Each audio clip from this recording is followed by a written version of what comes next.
All right, 6:01, and we appear to have lost Councilmember Carson.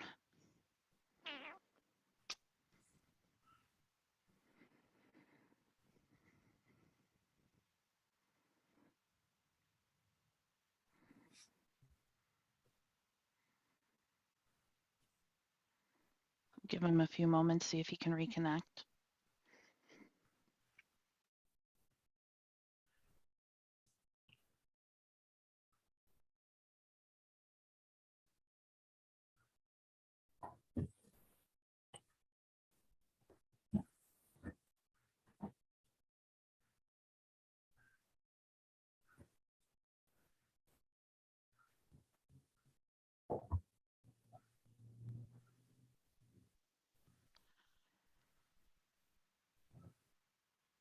Welcome back. Yeah, so word to everybody else, if Zoom asks you a question, you don't hit the X box in the top right-hand corner, just hit it because it literally knocked me right out. Okay. You're live and ready to go.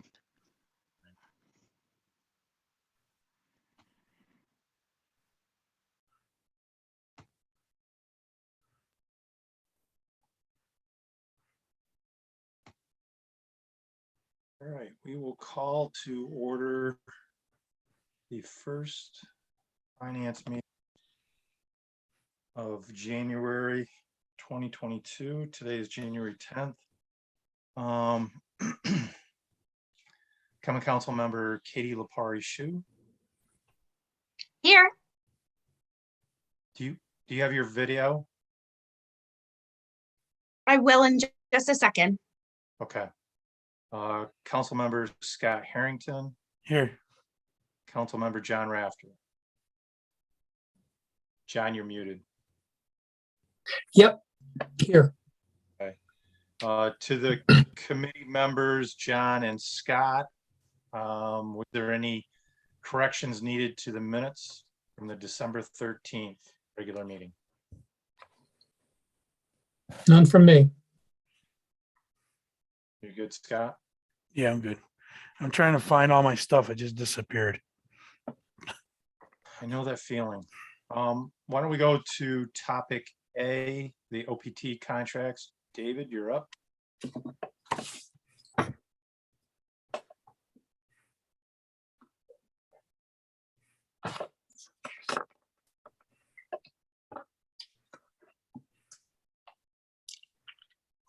David, we can't hear you. Dave, you have no sound coming through. You're not muted, but it's not coming through.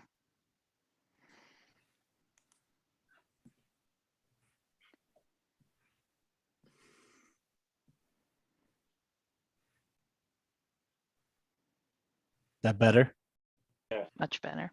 Okay. So we're asking to have the contracts renewed. There is price increases as we discussed in the budget. Basically the service is all the same. And Ginny, do you have something to add? this is regarding the town, the SUNY. No, this would be Hannaford, Walmart, Southside Mall, and Arc Otsego, as well as we're working on Fox correctly. Correct, Ginny? Jenny, you're muted. We have VF Oneonta also. Oh, yes. Oh. You mentioned ARC, correct? Correct. Okay, so is that 6 or 7 contracts then, David? I believe it's 7. Correct, Ginny? 6. 6. And then what's the increase, David? How much of an increase are you putting to it? Basically, several of them are $1,000, and then let me correct me, Ginny, if I'm wrong. And it's 15 or 1,000 the next year in 23. Correct. Right. Correct. And what's that work out to a percentage, David? Ginny, you did the math on that. Well, depending on the contract, the percentages will be different. Depending. depending on the contract, the percentages will be different. But what we basically did is increase 2022 for $1,000 or $1,004. We made it divisible by 12. And then the next year, increase it another $1,000 for most of the contracts. Mhm. One contract we only increased by 500 per year. And the Fox Hospital for Fox Care, that's going to be quite a jump, but we haven't discussed the final price with the manager yet. Just so you know, we go to Fox Care, we go in 24 times a day, 6 days a week. So we're looking for a little less than $1 per stop. So we're also doing multi-year contracts. Most of them are for 2 years, but VF Associates over on the Clinton or the Hannaford Plaza would like a 3-year contract. Right. So what I'm trying to get at is what's driving the increase? What are we looking at? And based on that, what's the percentage of why we're increasing it? The reason I understand flat rate.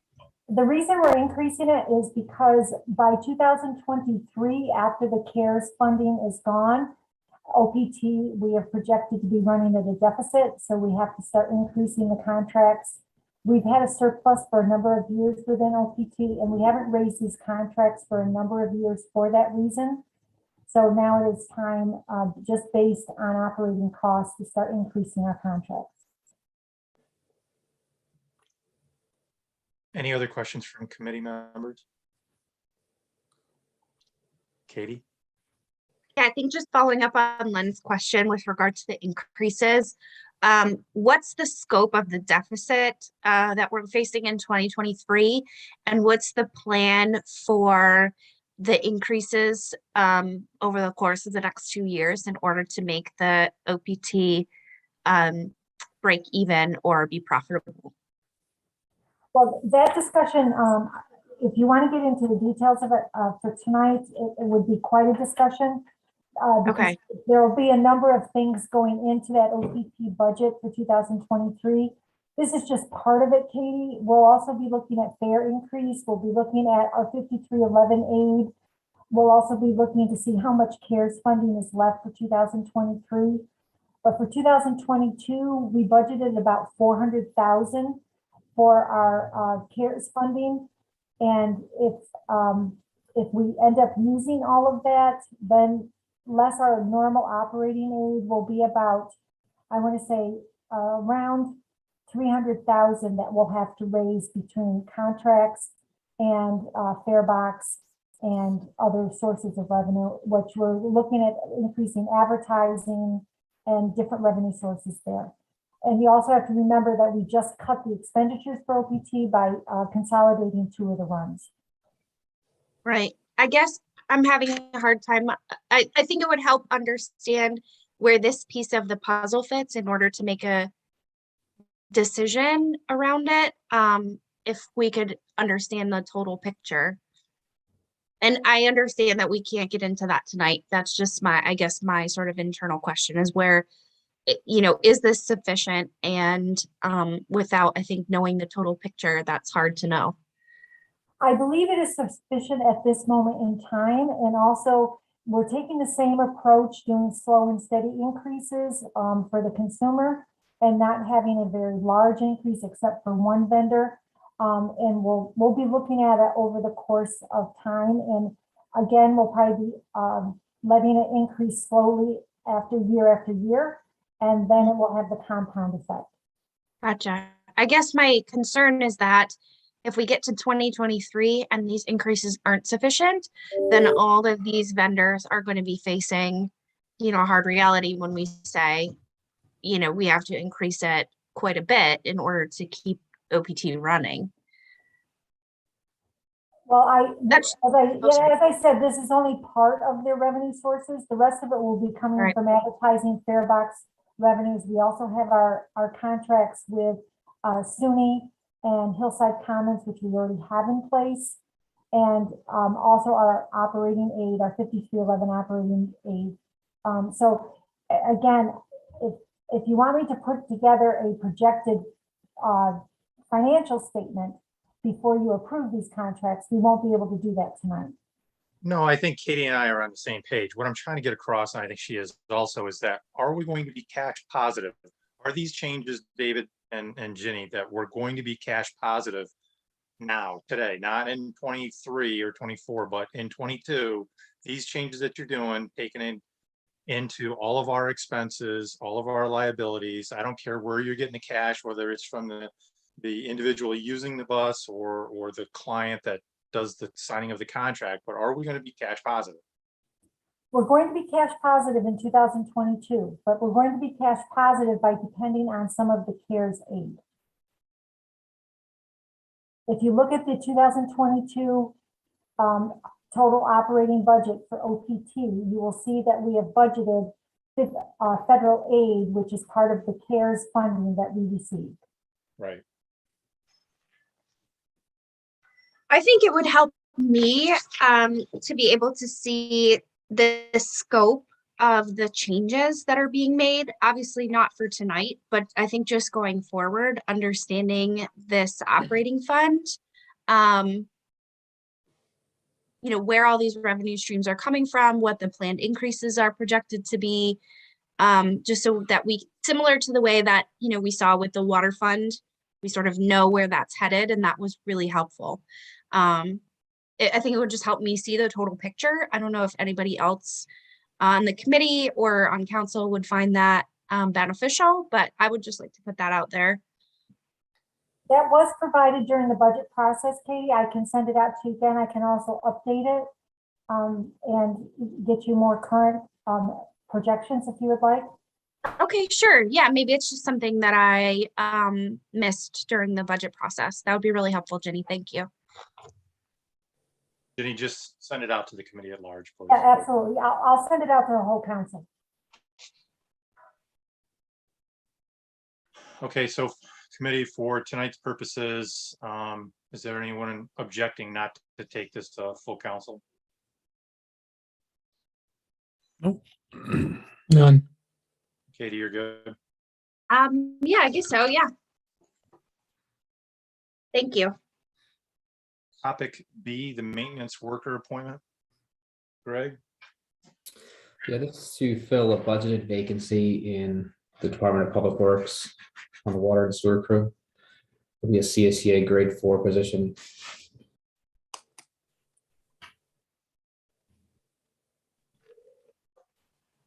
Sorry, Greg, you said wastewater or water? The water and sewer crew, the out in the streets, utilities maintenance crew. So is this a budgeted position Yes, and it was vacant, or vacant. Yeah, and are we hiring from the outside, or is this someone being transferred? this is a new hire. Okay. This should make DPW full at this time, I believe. Yeah, because they have what? Am I looking at this correctly? I'm on page 87 of the budget. So I'm looking at that going, they have 30, but minus 9. Because 9 are timers. So is this, I don't have my budget open at the moment. Give me a second. What page you on? You said, Glenn? 87 of the budget? I'll make sure I'm on the right.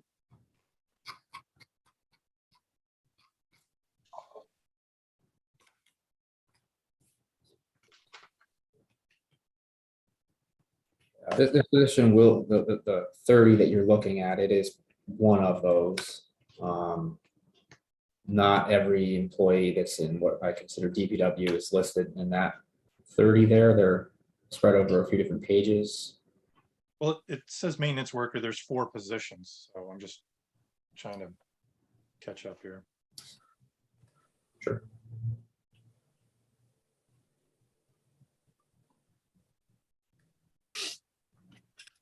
If you'd like, at the next finance meeting, we could provide an updated organizational chart with our current vacancies highlighted, if you'd like, for all departments. I think that'll help. Thank you. I think that, yeah, I think that'd be awesome. I think we last gave that to you in the early fall as part of the budget, maybe. Yeah, you did. You did. And Yeah, if you could do that, that'd be, I'll appreciate that. Will that Great. fill You that? said you're gonna do that with all the departments, supply what our vacancies are and what is budgeted for them. Yeah, we can update the whole thing. Thank you. So for tonight, Greg, will that be the fourth worker? Did we have any other vacancies within that maintenance worker section? No, that will put us full in public works except for the engineering GIS technician, which isn't listed on the page you're looking at. That's, I think, a few pages prior, but overall in all of the Department of Public Works, we're lacking one. Just, yeah, the GIS technician is empty, is vacant, sorry. Yeah. Okay. Obviously, you'll see that you're looking at in the budget that list part-time Mm-hmm. workers, the way we approach part-time, we have a set budget for part-time, so those numbers are not always, we're not always going to have 8 laborers, student workers. It depends on the season and what we're doing. But you'll see that reflected when we update the organizational chart. To the committee members, or any other questions? None from me. Move that up to full council. Katie, you wanted to talk to us about topic C? You have a MOA. Greg, do you want me to take this one, or were you going to give an overview? Go ahead, you would, please. So the IAFF has approached us with a request to make a temporary 1-year modification to the way that they donate time to the sick leave bank. Is everybody in general pretty familiar with what a sick leave bank is? It's donated time from eligible members that's then put into okay, everybody's nodding their head. I wanted to explain it if anybody had any questions. So it's negotiated in the contract that all members make an annual donation of 24 hours, and there is a 4,000 hour negotiated maximum cap of hours that can be in the sick bank. So because they're pretty close to that cap, the union has asked us if for 1 year we would consider taking 12-hour donations from every employee. Obviously, there's no financial impact to this. Our sick time liability is our sick time liability, whether it's consolidated into a bank or spread out over employees. It's a very reasonable request. I'm very much of the philosophy that sick time is really owned by the union and the membership who have earned it. So it's a request I'd like to accommodate. So the language of the memorandum would just be a 1-year deviation from the negotiated language, which would allow a 12-hour donation per member as opposed to the negotiated 24 per member, to keep them again under that 4,000 hour maximum cap. Is there anybody on the committee that has an objection to that? No. That's all departments across, or is that just? Or that's just for the fire union. Yep, all the sick banks are set up so they're divided by membership. The PBA and the sergeants have one, the fire union has one, admin has one, and the CSEA has one. So that's a good question. I'm sorry I didn't make that clear, Scott. But yep, this would be only the IAFF firefighter OFD sick bank.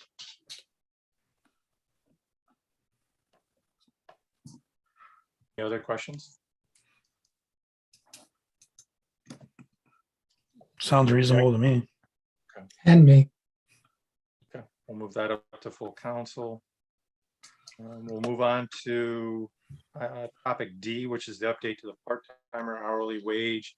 Did everybody get an opportunity to see the difference? Looks like there was a position, 1 or 2 positions, Greg and Jenny, that were added, the engineering technician and the senior engineering technician. Yeah, those 2 were previously not listed on the wage schedule. We have filled 1 or both of those positions, depending on the year, in the past, on a part-time basis, and we anticipate filling one or the other this year. So we wanted to add it to the schedule as opposed to having a separate motion to hire that part-time employee. So we established ranges that were consistent with what we thought what has been paid in the past and what we thought would need to be paid someone in those positions. And then we also added a lower limit to the code enforcement inspector position, which is also highlighted on the sheet previously that wasn't really a range. It was just set at $20. Now it would be $13.20, $2.20, depending on the qualifications of the. So with regards to the senior engineering technician, I see back on page 85 of the budget, we have a senior civil engineer, but that is different than a technician, correct? That's correct. So I see engineering / GIS technician. Is that what, I thought we were going to stay with the GIS? Yeah, so the schedule we're talking about updating is just for part-timers. We have filled, what we will anticipate filling this year is senior engineering technician on a part-time basis, and that essentially is our construction inspector, the person who's out in the field overseeing construction projects and reporting back to engineering. The other positions you reference are our full-time positions. Full-time. I apologize. Yeah, I see that. Sorry. And so we're going to keep the engineering aide, engineering technician, and then we're adding a senior engineering technician. Right, engineering technician and senior engineering technician were previously not listed on this part-time wage schedule. They had been in the past hired with a separate motion. If the council approves this updated wage schedule, then we'll be able to just hire someone into that position based on the rates approved. Right, but we didn't have it budgeted, so how would we add this part-time position then? We did have it budgeted. It just wasn't on this schedule. If you were to, I have to look in the budget and see where that would show up. Just a moment. No, it's fine. If it's budgeted, if you and Jenny said it was budgeted, just I thought it would have been here in the 22 budget. That's all. If you look on page, if you've got your budget, page 85, under A1440 engineering part-time, we list an engineering aide and an engineering technician, parentheses, construction inspector. Right. So we would fill, whether it's engineering technician or senior engineering technician, based on the qualifications, we'd fill that position as a seasonal worker, basically filling the role of a construction inspector. Okay, so we're only looking at one individual. It's either going to be an engineering technician, or because they're overqualified, we're going to make them a senior engineering technician as a part-timer. Is that what we're looking at? It's conceivable there could be more than one. We have a certain number of hours and basically equating to a certain budget for part-time for this position. So say if we budgeted 40 hours per week for 30 weeks, but we get two people, one who can work 2 days a week and one that works 3 days a week, that's a possibility. Again, like I kind of mentioned before, but I wasn't real clear. The way we look at part-time, a little bit more flexible than full-time. We might have budgeted one position, but fill with two people the same number of hours. You know what I'm saying? Yeah, I got it. Okay. As long as we don't go over that budget line, that's all I guess I'm getting at. Right, that's the way we look at it. It's the bottom line. We have X amount budgeted for each part-time code. Any other thoughts or concerns from committee members? And you good? Okay. Move that up to full council. The topic E, the New York State Homeowners Assistance Fund.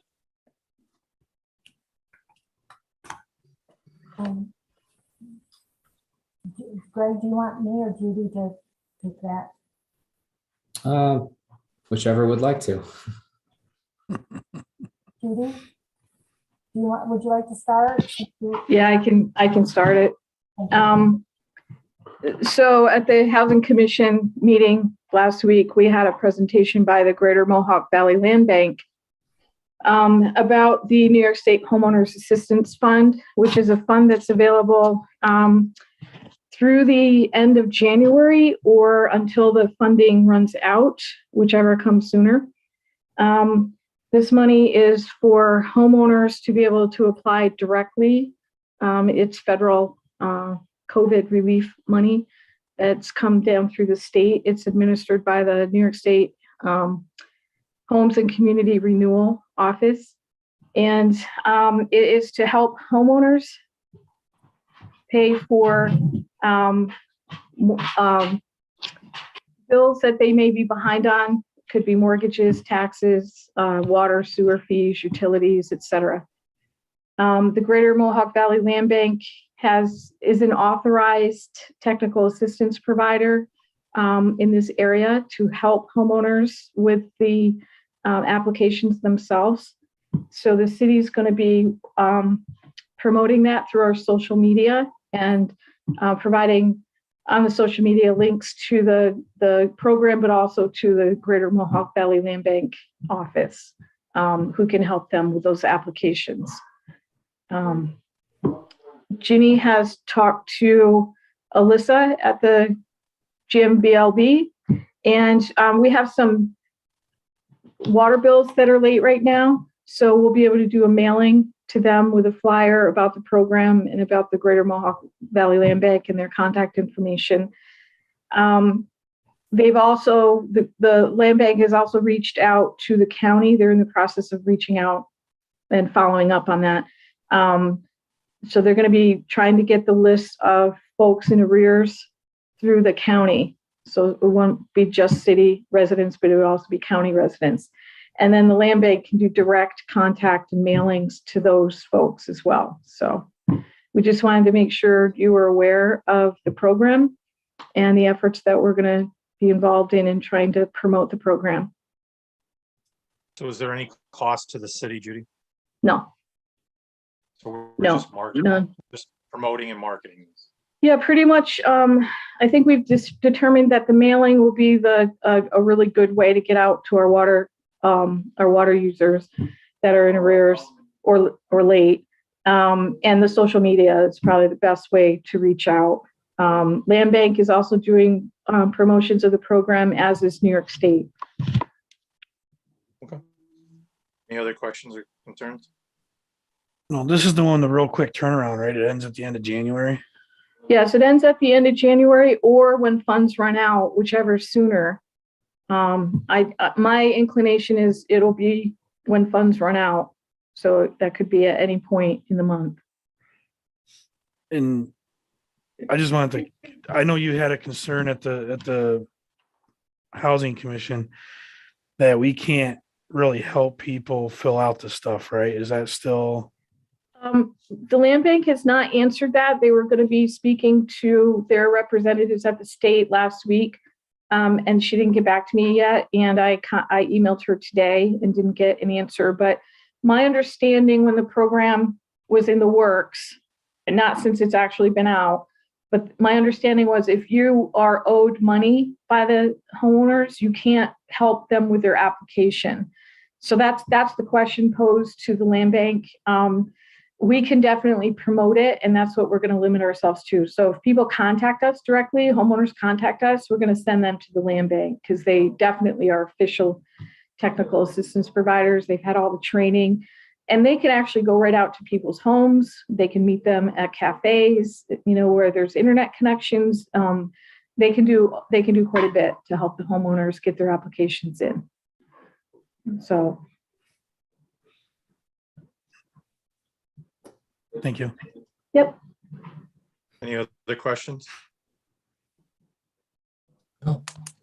Okay, we'll move that up to full council. We're on to topic F, the RFP for community events, programming, marketing, and promotion. I'll start this one off and feel free to jump in, Ginny and Judy. As we had discussed last fall, we intended to put out and have currently just released and advertised an RFP for what we're calling community events, programming, marketing, and promotion. This is for the service that in the past Destination Oneonta has provided for a number of years. Just in order to comply with our procurement requirements, we needed to put out an RFP. This will be for a one-year contract that will automatically renew for an additional year for up to a total of 5 years. Obviously, there will be an opt-out clause for either party. Whoever we select in the city can choose to opt out if there's a reason before the end of each calendar year. As we sent out as an attachment, the scope of work that was included in that RFP. I'm not sure if anyone had a chance to read that or had any questions specific to that. Ginny and Judy, is there anything you wanted to touch on specifically as far as the scope is concerned? And as far as the scope, Katie, I think you had talked about this one before. Do you have any questions on this one? Me, Katie? Mhm. Okay, that's gonna be confusing a little bit. I don't have any questions at this time. Thank you. Mayor?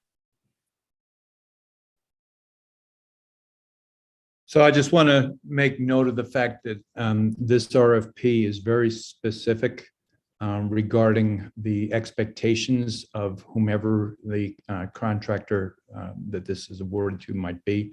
So we know exactly what it is that we're asking for, exactly what it is that we expect there are goals and inferred within their benchmarks. So it should be something that is a lot better for whomever the party is that winds up awarded this and for the city. Okay. Yeah, I did notice that it was very specific. I just, I'm hopeful that, it doesn't cause any difficulties. Okay. Any other questions? Okay, we'll move that up to full council. Greg, we're going to move on to topic G. Okay, so this is an easement the city would like to acquire for existing water lines that have been existing for many decades, feeding our high service water tanks, which are located above Job Corps on the hill. New York State OGS technically owns that property where Job Corps and the DOH is located. And they approached us about just formalizing, they did a survey of their property, wanted to formalize the easements. So we've gone through that process with them. Now it's just a matter of asking the council to pass a resolution so we can execute the agreement.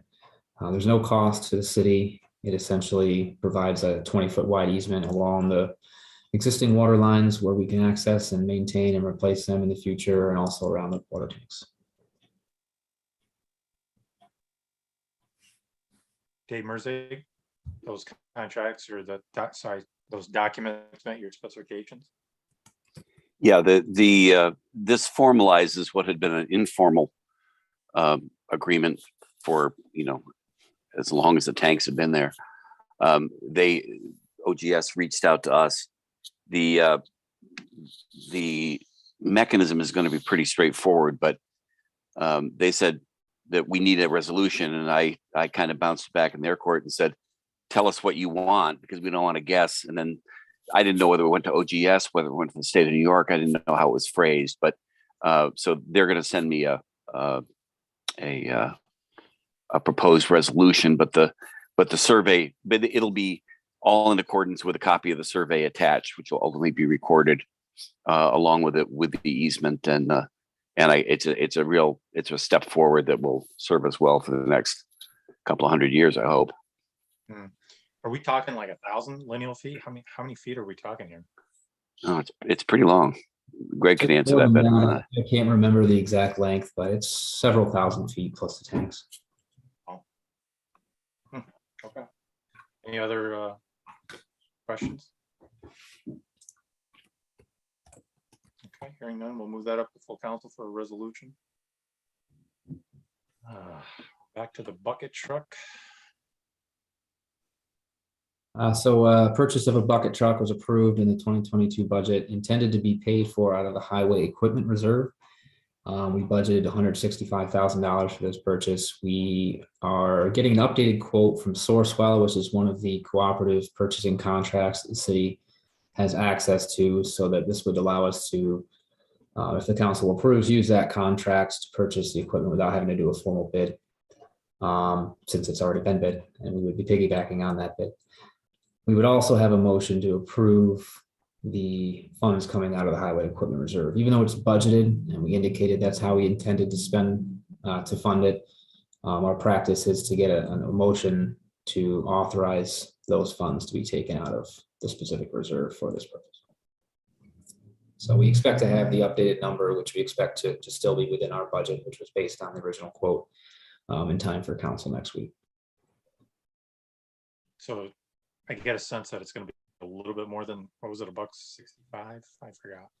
165 is our budget. I think it'll come in below that.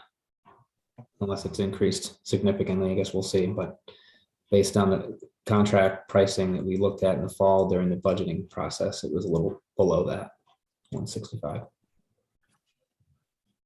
Any other questions? No? Hearing none, I guess we'll move that up. By the way, Greg, just a side note, I just bought a lift for much less. Would you like to forward that to me? I can take a look at it. Oh,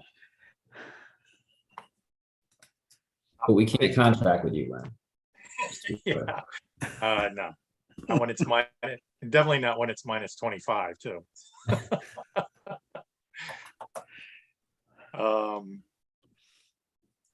Topic I, we're gonna buy an ambulance. Huh?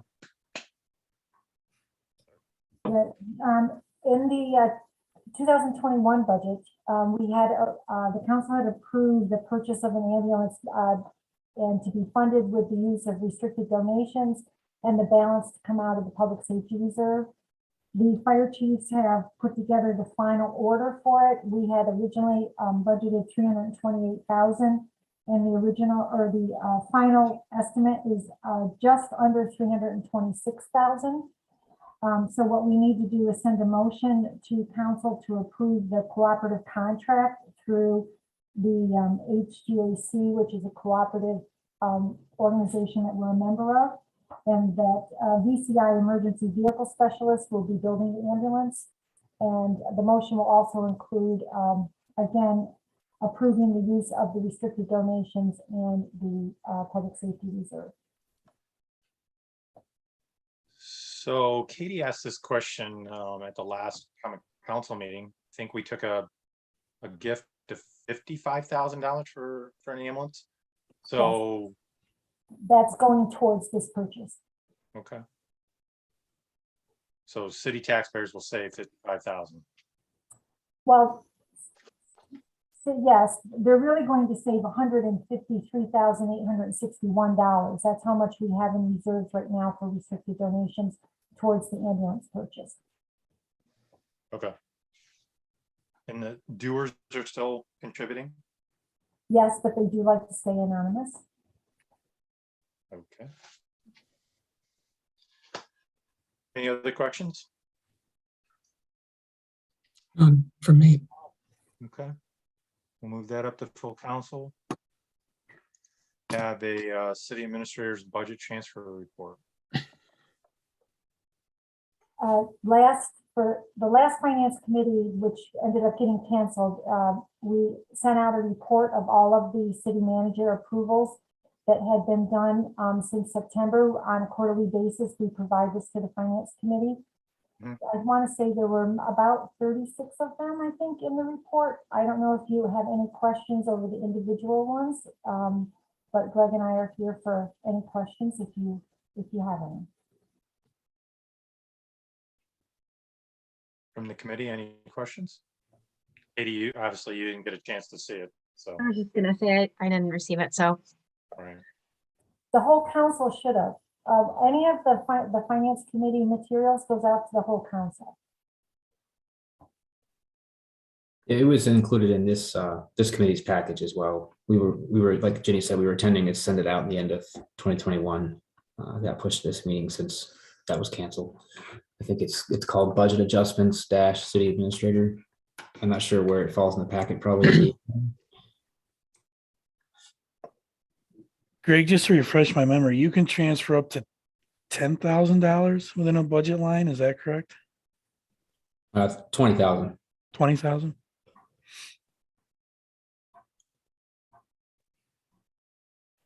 Also, just so you know, these won't be the last of the ones for 2021. There'll be more forthcoming.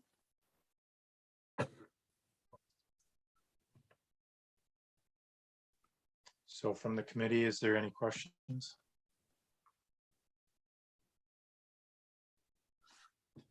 Hearing none, we will move on to topic K. And I want to step up to the plate and say I apologize to to John and Scott. I got my committees mixed up when I was talking to the mayor earlier today with regards to the Community Enhancement Initiative. I believe you guys, just before our meeting started tonight, you might have had that opportunity to peruse the document.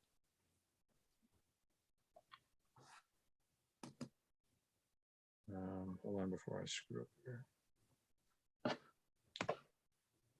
Okay. Scott and John, did you get a chance to look at that document? It was okay. No, I didn't. No, it came, Just before. yeah. Sorry. Yeah, Sorry. that's on me.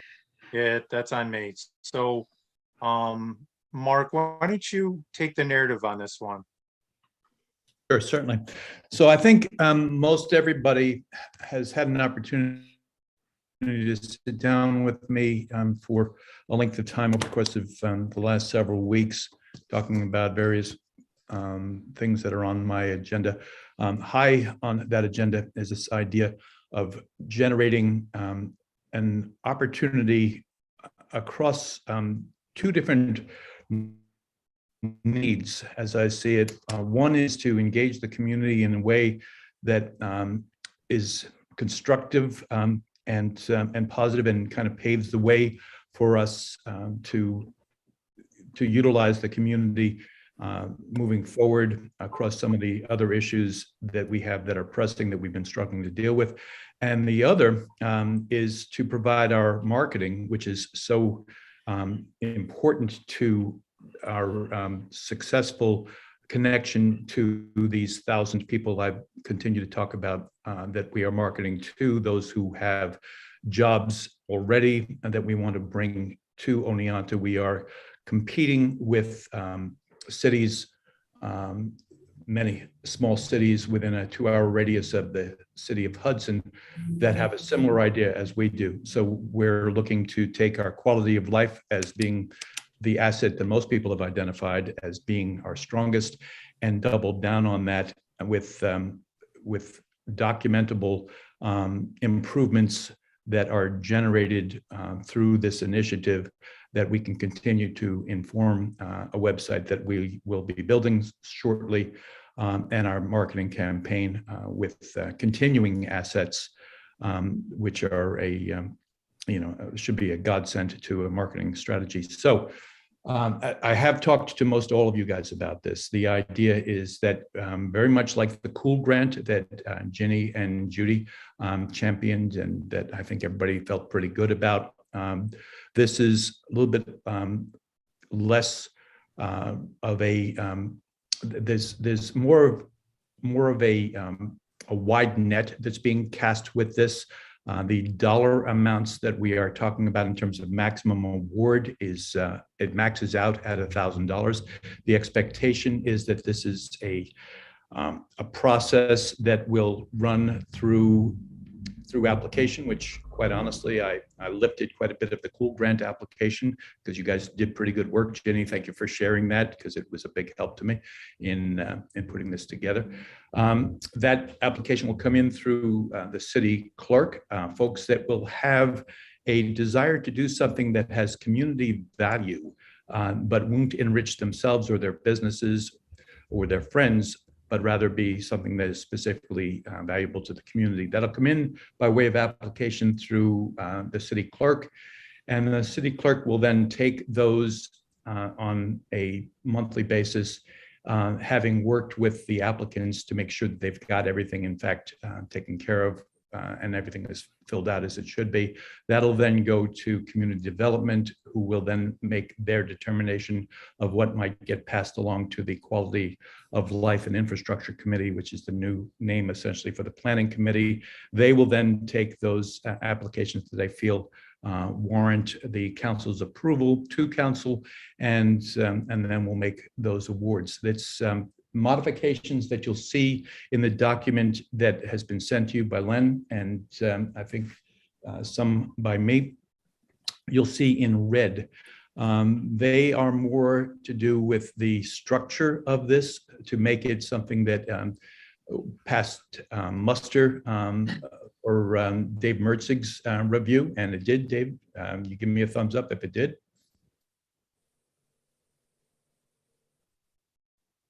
We're almost there. I reserve the right to possibly make Absolutely. a twitch. But I looked it over this morning and I was 99% there. I just didn't have time to really Very good. look it over, but it addressed my major concern. Thank you very much, Dave. So barring some little tweak, we're pretty close to it. Greg will work out on the logistics piece with the various folks that we've just mentioned that would have a piece of it.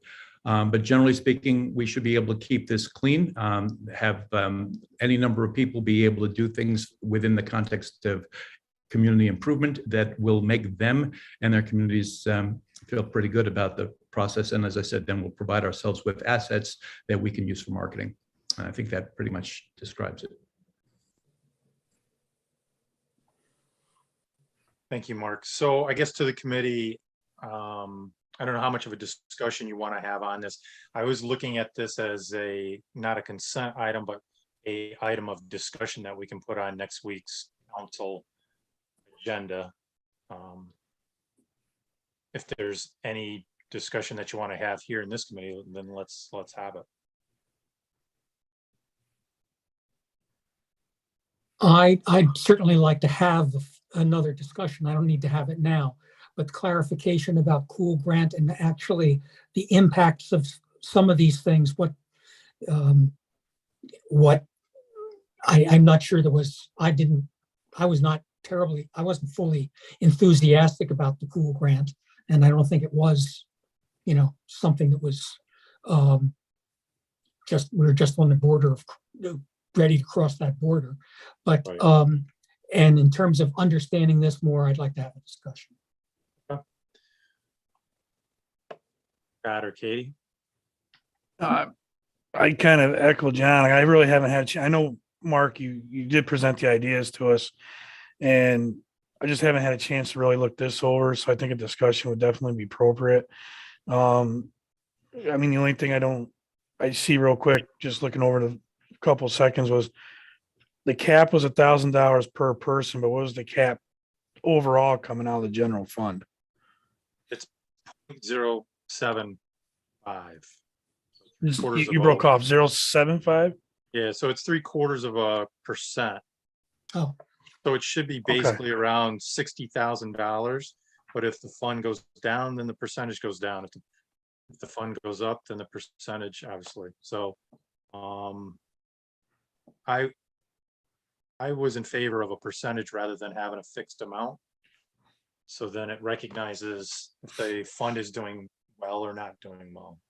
Okay.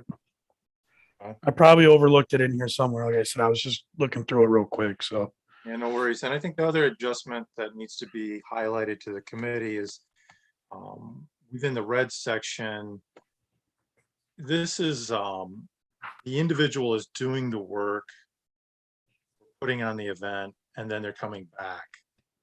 So they've made their application, they're putting the funds out, and then they're retro paid, which I think takes away from any misunderstanding of the rules. Mhm.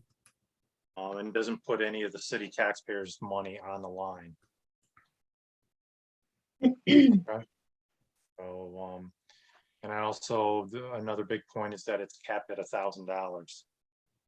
That way it has an opportunity to help many different types of organizations and or businesses in our community. Similar to the Cool, but has some distinct differences.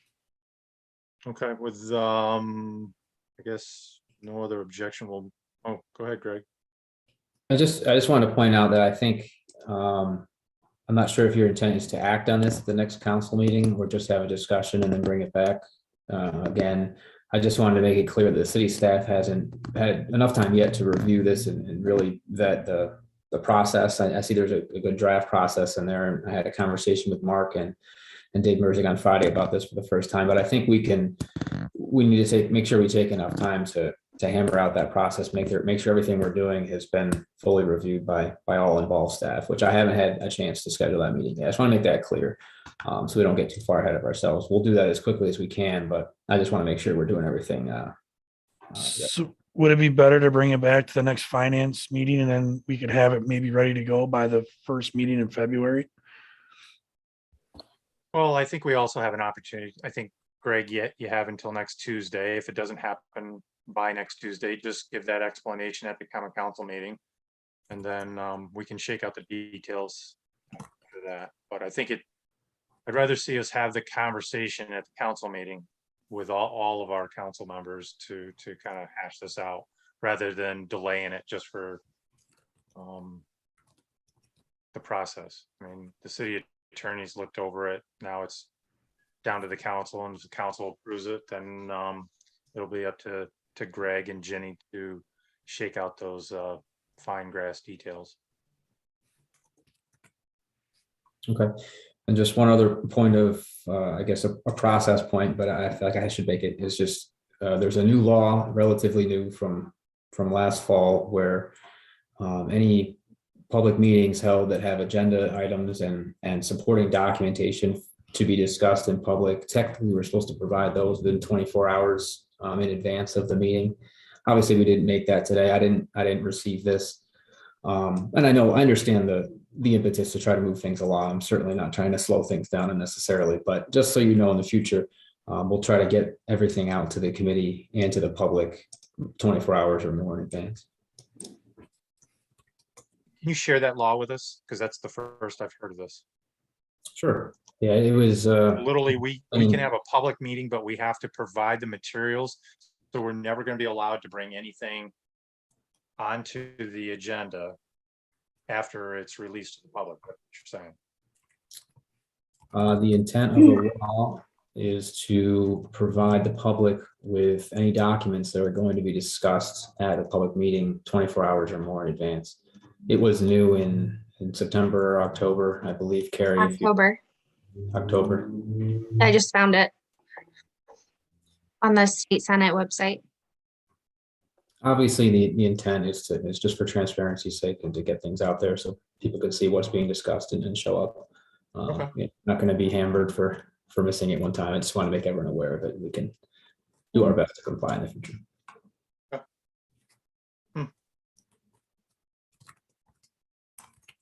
So I think you still bring stuff up, Len. It's just if you're going to cite a certain document, the document's got to be provided before. Right, Dave? Is that taking it the right way?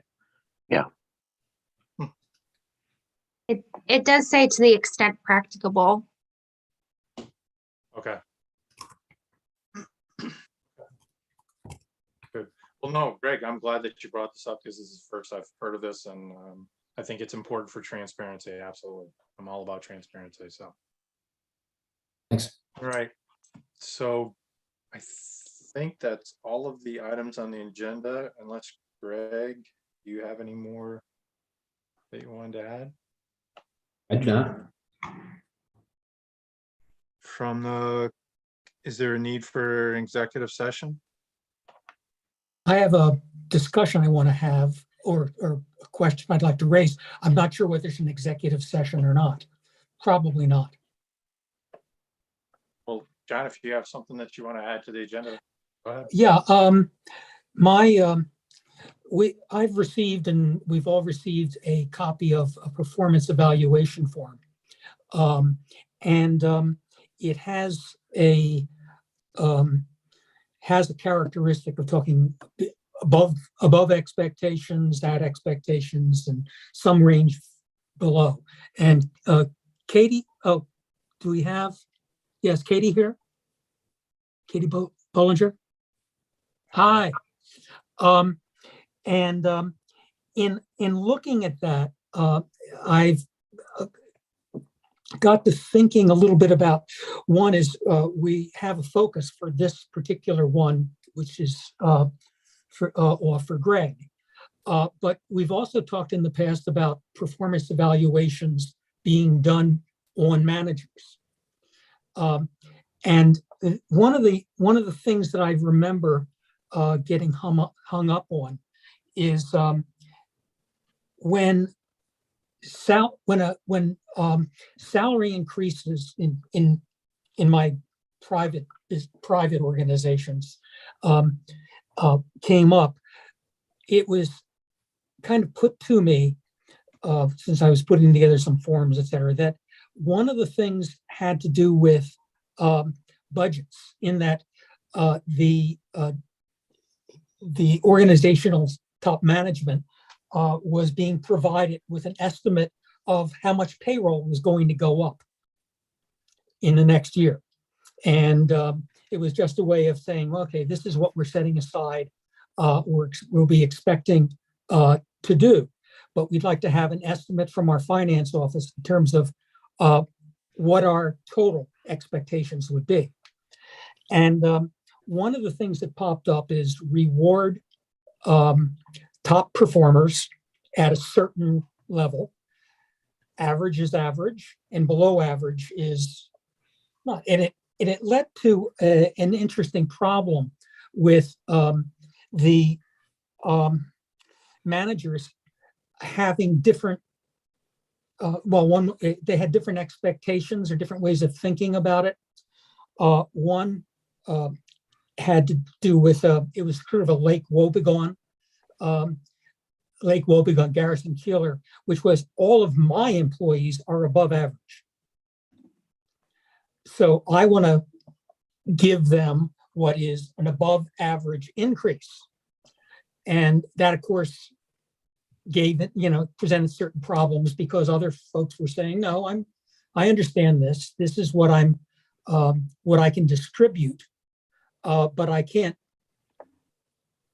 That's it. That's what I have to get that across people, and I can. And so my question got to be, or is, just provoking us to think about, what do we mean by above average? Does it have any link to pay increases? When there aren't standards necessarily, the easiest people to deliver a higher rating to were people in the sales force, people who made who did much more in terms of sales. That was easy enough. People who were bringing in more revenue than the average bears got more of a reward, more recognition. So my question, in a way, is just for us to think about what it means to do these things. The way I take it, when managers are getting, for normal employees, the pay increases seem to be more related to years in service. Is that accurate, Katie? So you cross a year, and you will get a pay increase, regardless of performance. And I don't know that there's any way to adjust people's pay to say, well, you've just done a passable job, so I don't want you to get as much as the more equal people. And so it's really just for us. We're going to be doing something vis-a-vis Greg, but also Greg, in talking about using a form to deal with the managers. Do we have any sense of how we proceed with that? And it's more for Katie, I guess. What makes something above exceptional performance? What makes something wonderful performance, but within expectations? And what makes for poor performance? And I'm just concerned about getting locked into a rating sort of system that can merely back up on us, or back up on the city employees. So I guess my first question is, do we have an idea of what we want to do totally in terms of pay increases as we go into the next year? And it's much easier to do when it's done on on the how many years of service are there, because we can predict that. But is there going to be is there a way, do we want to look at using a rating system of that sort when we may not have the flexibility to change what, or to give more pay to someone in a given job because of this notion of exceptional performance. And I'm curious what your thoughts are, Katie, on that. And Well, John, that's sure, that's a lot, and I'll try to do my best to address your questions as I understand them. So I think in general, you know, when you were talking about defining what's above average, what meets expectations, what's above expectations, that's exactly why merit-based increases in the public sector are so complicated and difficult, because we have to be very careful to establish true objectivity and true consistency across the board to be sure we would be avoiding any gifting of public funds claims. You know, again, kind of for some of the reasons you're identifying, like what really is exceptional, you know, what really is, just acceptable. So I think that is something that we could certainly take a look at. For the most part, I know that you're talking about, increases being based on longevity. And you're right. I mean, because those are really predictable, easy factors. But there is a lot that would go into taking a look at kind of readjusting the pay structure, which is something that this committee had actually tasked me with at the end of last year. You guys made it very clear you wanted me to take a look and do a pay comparison study, which is something that Greg and I talked about recently. And I think that we could factor all of those pieces into that review during this calendar year to kind of come up with, any potential modifications to that plan for next year. It would require a fair bit of research and a bit of work, because I'm not really sure if merit-based increase structure is even really legal. I mean, again, surrounding my concerns based on gifting of public funds and true objectivity, et cetera. As far as performance reviews go for managers, administrators, Greg has started that process a little bit. He has a very different kind of approach that I really like. That is something that's dissimilar to how things have been handled in the past. I mean, before performance appraisals were done by filling out a form, just like you said, John, but Greg is really taking more of a narrative-based approach that's really more of an interactive goal-setting type approach. It's kind of in its infancy, but I really appreciate the way he's going about that.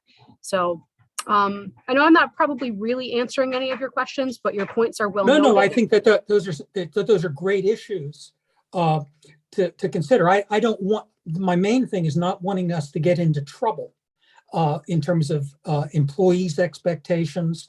The one case I just related to with the guy who felt that all of his employees were above average. We kind of relented and said, okay, you can call them that, but you can't give them any more than what's being allocated. So you're above average. Congratulations, more kisses on both cheeks, but the money isn't going to change because of that, because I'm stuck in a larger system. Yeah, John, and exactly what you're explaining is what makes merit-based increases in the public sector so difficult. So really, we look at them as more of cost of living adjustments than true raises or bonuses or et cetera. I mean, the flat $1,000 increment, obviously is significantly less than a 1% adjustment across the board. When in comparison, typically unions get about 2%. So, I mean, there's definitely some work to be done here for sure. And I hope to be able to report back to the committee about it later in the year as the process shapes up with options for completing that compensation study and any potential, collaterally related issues like annual increases. Okay. Then, John, specifically to the reviewing the document that you had started off with for the city administrator, is there something that you wanted this committee to take a look at? Because I'm looking at the document right now, and I just wanted to follow along with you if there was something. It's just the difficulty with a unique position, and that's in a contracted position. What do people mean? And there are eight people doing ratings, maybe 9. And what do people mean when they are looking at these grades? Right. But and overall, this document that Katie gave us for tonight's purposes, you're good with this? Meaning, you're with all your experience in your past profession, are you seeing something? Oh no, I just think when it comes to a contracted employee, I'm not sure that I can't point to standards, even specifically with goals that have been put in place where, I'm very happy with the performance. But I don't know how to, I feel forced to being put into a grade structure, an A, B, C, D, or F sort of structure. And only because it's an old, it's kind of an old problem. We're used to getting grades. And I remember teaching, I think I was teaching at Marist College, and the dean or the president said, you guys have to give the grades that the high standards. And I just had to, it was whispering to myself and the guy next to me saying, can you tell me if I can get away with giving all A's?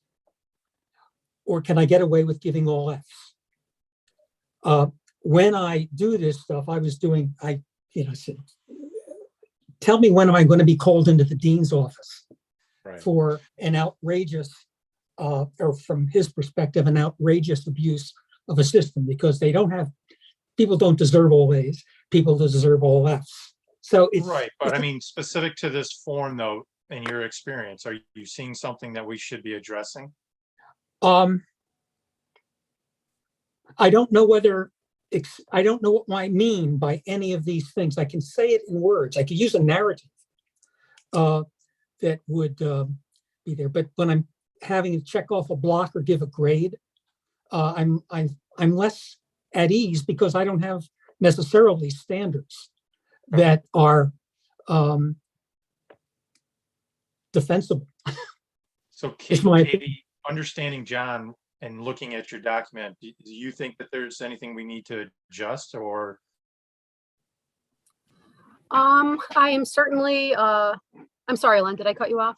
No, I'm just trying to understand, John. I don't see where I'm lettering him. I just see where it exceeds expectation, meets expectation, or does not meet expectation. And then I think at the end, there's comments. For examples. The comment section is the narrative. Yeah. Right. Okay. So I think in general, I tried to do the best I could with including a brief explanation of what each of those three categories really meant in real words. Okay. I don't know if that's really necessarily meaningful, and I certainly appreciate your comments about a narrative-driven process. But what I found is in a truly narrative-driven process, it becomes very difficult to quantify the feedback or determine any trends or identify any issues when it's just kind of reviewing a conglomerate of commentary. But John, of course, given your background and your experience in this, if you have a different suggestion or a way that you'd like to proceed that would be in a different format, that's exactly why the mayor had asked me to reach out to everybody to collect feedback. I will say that I did model this process based on the ICMA and International City Managers Association for how they collect feedback about city managers. Of course, because we have an administrator, some of the questions and performance benchmarks were not necessarily applicable. So I kind of updated them to be tailored to our situation. But if anyone has any different, better creative ideas, I'm certainly more than happy to hear them and try to come up with a way to respect that and put it into a document that will result in a meaningful review. okay, good. Thank you, Katie. Yeah, my general approach would be I'm just thinking about this. I don't have a strong basis, except for my opinions, to give an A, B, C sort of rating. I don't have any understanding of the standards other people are using or any standards that we've put together that need to be met. And I kind of see it as, the worst thing is someone blows something up and it's, wow, coming into work naked all the time is not appropriate. We have to do something. But the idea of exceeding the one person who, a single person position who exceeds, I don't have any strong foundation for that. The amount of time I've spent with Greg, et cetera, I'm very happy with his performance. And I'll be more interested in, if other people are not, to hear them. But I'm not inclined to, I might just do the narrative or be very sketchy. I don't think I'm going to be graded on that. But that's all. I don't know that we have great standards, I think, for it. I mean, Right. I have a feeling, an intuition. All right. Katie Laparshu. Thank you. Yeah, sorry, I had minimized this to look at resources and then I couldn't figure out how to get back out of that. I did just want to follow up that John, we did as a part of the process of defining the role of city administrator, we Yep. did make some changes to the charter, which should have clarified some of the roles and duties and expectations that you were saying that might be more feelings. I think that there are some specific guidelines there that you can cross-reference. I understand that, yeah. Those are Okay, the- I was those are the- just ensuring that you had that resource available No, to I you. have the But I resource. think you've It's listed sort of in hit the nail charter. on the head, which is that you're one of 8. And so the review process, I assume, will be kind of an aggregate and a discussion before anything is finalized and presented Okay. to our city administrator. So I would just encourage you to fill it out to the best of your ability and bring that all to the table when we all meet. Okay. That would be my take on it. Yeah, I know that the duties or the responsibilities of the city administrator are listed in the charter. Yeah. Those would be the things that we would look at and say, how out on that one, this one, this one, this one. But there's not a standard or a range of exceptional performance saying, except for, as you were saying, Katie, how I see it. And then and I also realized if I was to count the minutes that I had observing I just don't have that much to go on. So that's all. I'll do what I do. And also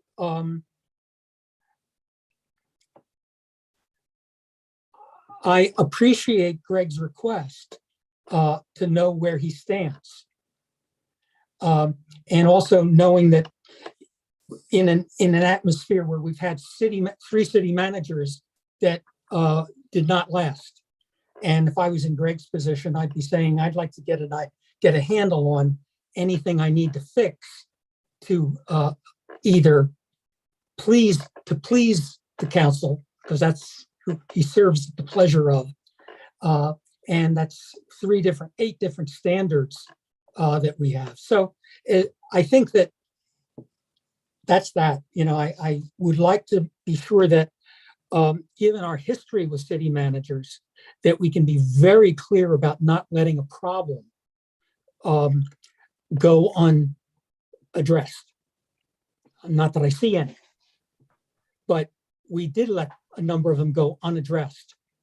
Right. Not we, but 2 other previous councils and this council let a few things out, and we never really had a great experience with it. No, John, I appreciate you bringing these up. These are good points. Okay. Is there any other items that need to be brought tonight? Put on the agenda? Not going into executive session. So if I can get a motion to adjourn. Mhm. Moved by Councilmember Katie Laparshu, by Councilmember Scott Harrington. All right, everybody, have a good night. Good night.